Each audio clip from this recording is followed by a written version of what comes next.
segenap बताएंगे क्या?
Thank you.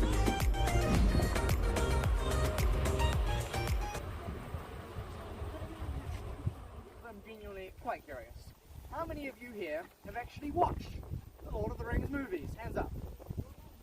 Hey, it's not bad. Hey, anyone here seen the Hobbit movies?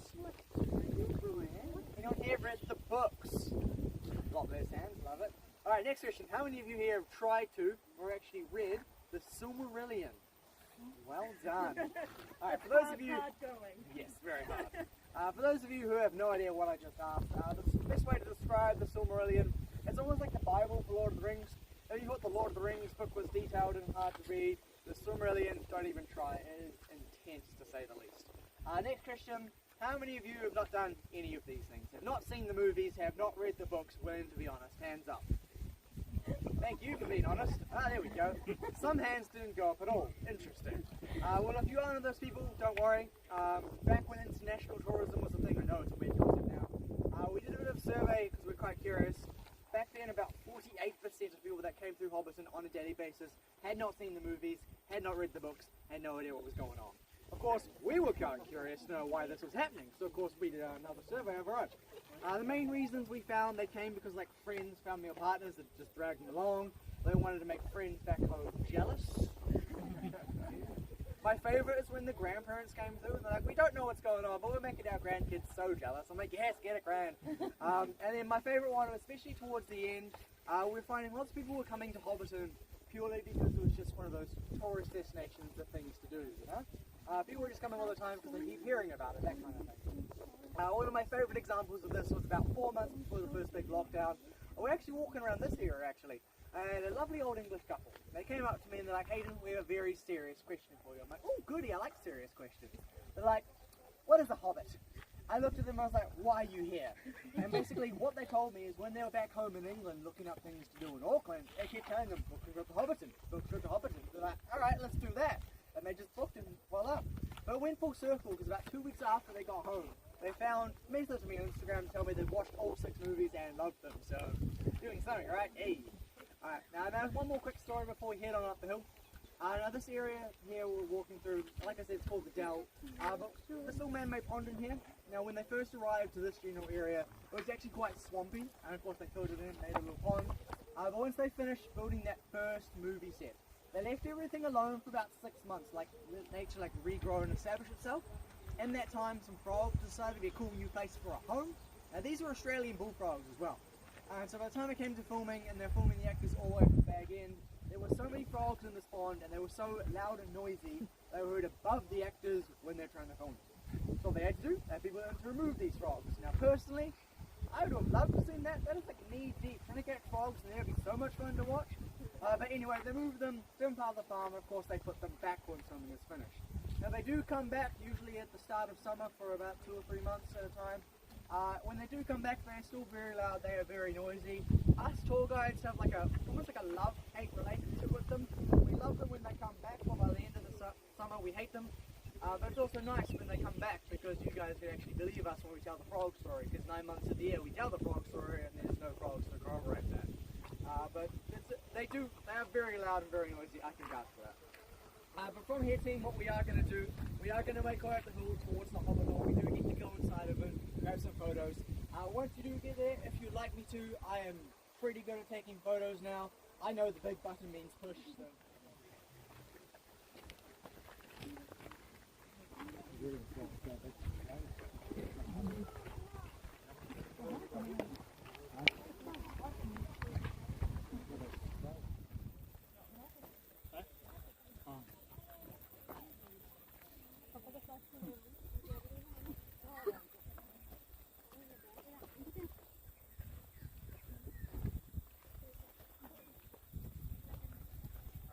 one here is one we get to go inside of, so we can go one group at a time, and if you want, I'm happy to take photos for you. Okay, are you going now? Okay. Everyone's like swims in here. Oh. Here we go in. Nice, good stuff.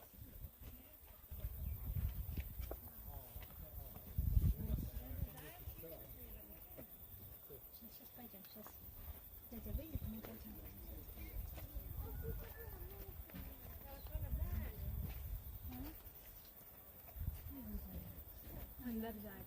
We liked it, did build it properly, didn't we? Oh, yes. It's some of them have like 5 years on the side.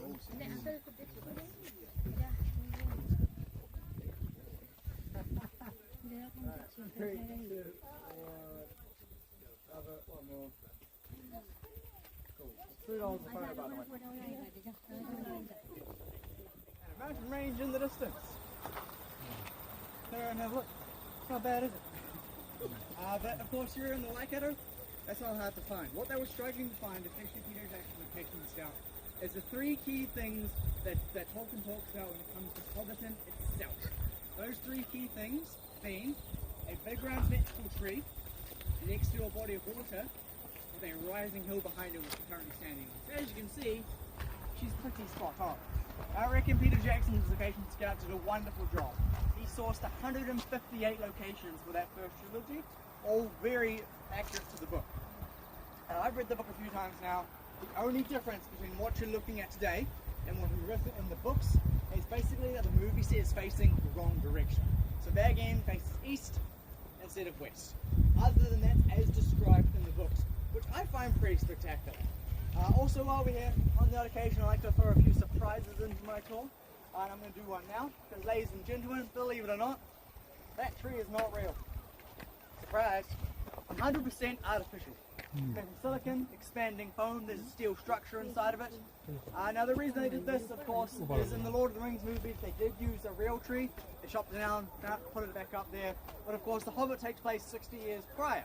So the idea, there's no way they could find a tree that looks 60 years younger than the tree they've already used. Hence why they built this. Now when they first, they didn't really think it through, because the first leaves were 200,000 fake silk leaves imported from Taiwan. Now the leaves look fine, but they were made for an indoor tree. So every time there was a big gust of wind, they came flying off. And for a tree that can't regrow its own leaves, wasn't the greatest. So we had to re-leaf it every year and a half. It took about 9 months to re-leaf as well. Only way to do it was removing the branches and taking them into the workshop. Only way to remove the branch was with a crane. Now think back, what was one of the first things you guys noticed as you walk around the corner of Habbiton? The view's kind of like directed to the top of the hill.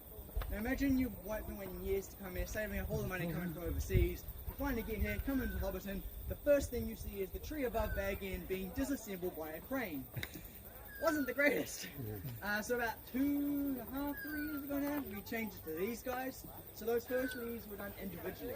These guys are done by the branch and they're cable tied on and everything.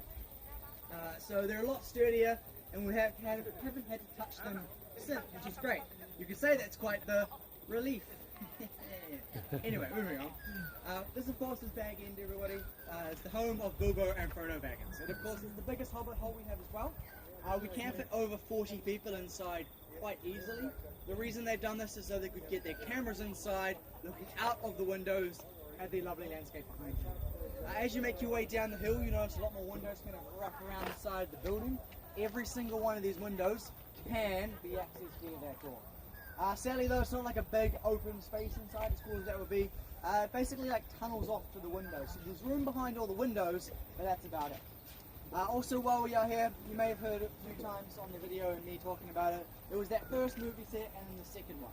Now, between those 2 movie sets, there is only one original thing that remains. That is these stone stairs that lead up to the door of Bag End. These stone steps are the only original thing from that first movie set. So, if you guys are into that sort of stuff. Oh my gosh, look at these. If you are not, here are some steps. But feel free to grab as many photos as you want with bag end. Once you finish taking your photos, head on down the hill. There's a crossroads with another water fountain at the bottom. Wait for me there. And kids, if you want, the letterbox open. You allowed to go in? I wish, sadly no.